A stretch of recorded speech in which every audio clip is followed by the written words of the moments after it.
Daar is 'n interessante patroon in die geskiedenis van menslike verwagtinge. Mense kry selde die held wat hulle verwag. Welkom by die Sepcast, die tuiste van die nommer 1 netwerk vir jou lewe.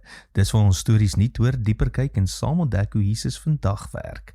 Dink aan hoe mense oor leierskap dink. Ons is geneig om te glo dat die sterkste persoon die een is wat die wêreld verander. Die een met die meeste mag, die meeste invloed, die grootste stem. Maar wanneer jy terugkyk na die werklike oomblikke wat die geskiedenis verander het, lyk dit dikwels anders. Kom ons kyk sommer in die laaste 100 jaar, jy weet, of selfs minder. Paar dekades. Nelson Mandela het byvoorbeeld nie uit 'n paleis gekom nie, hy het uit 'n tronk gekom. Martin Luther King Jr. het nie 'n politieke posisie gehad nie, hy het 'n droom gehad. Moeder Teresa het nie 'n wêreldryk gebou nie, sy het in die strate van Kolkata gewerk. Die wêreld verwag dikwels krag in een vorm, maar werklike verandering kom soms deur 'n heel ander vorm van krag. Trouwens, dalk nie soms nie, ek wil amper argumenteer, meeste van die tyd. Dit bring ons by een van die mees verrassende idees in die Bybel.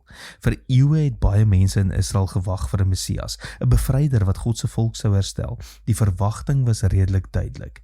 Hierdie leier sou sterk wees, oorwinning bring en die vyande van God se volk verslaan. Maar die Bybel stel 'n radikaal ander prentjie voor. In Jesaja 53 vers 3 tot 5 lees ons, hy was verag en deur mense verlaat, 'n man van smarte en bekend met siekte. Maar hy is deurboor oor ons oortredinge, hy is verbrysel oor ons sondes. Dit is 'n vreemde beskrywing vir 'n held, nie 'n oorwinnaar wat sy vyande verpletter nie, nie 'n koning wat met mag regeer nie, maar iemand wat ly. Dit was presies die probleem vir baie mense in Jesus se tyd. Hulle het 'n Messias verwag wat die wêreld met krag sou verander, maar die evangelies vertel van 'n Messias wat deur liefde, opoffering en selfs lyding werk.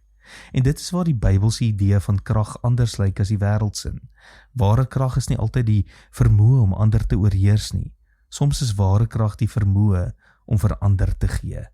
Dit is die krag om te dien, die krag om te vergewe, die krag om lief te hê wanneer dit moeilik is. En wanneer mense daardie soort krag begin verstaan, verander dit hoe hulle self leef.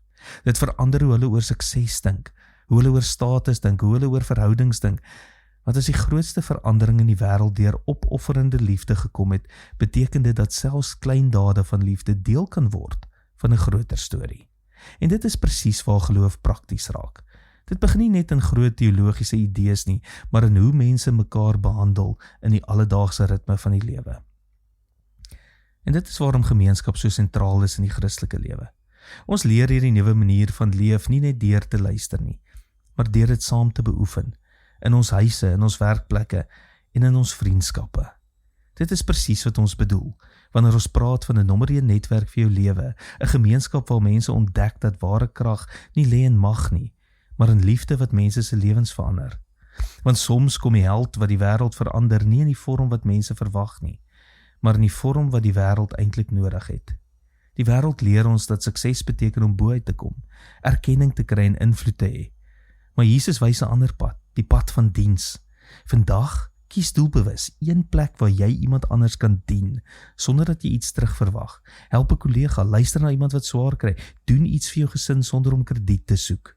Ware invloed begin dikwels waar ons bereid is om ander eerste te stel. Tot môre, mooi loop.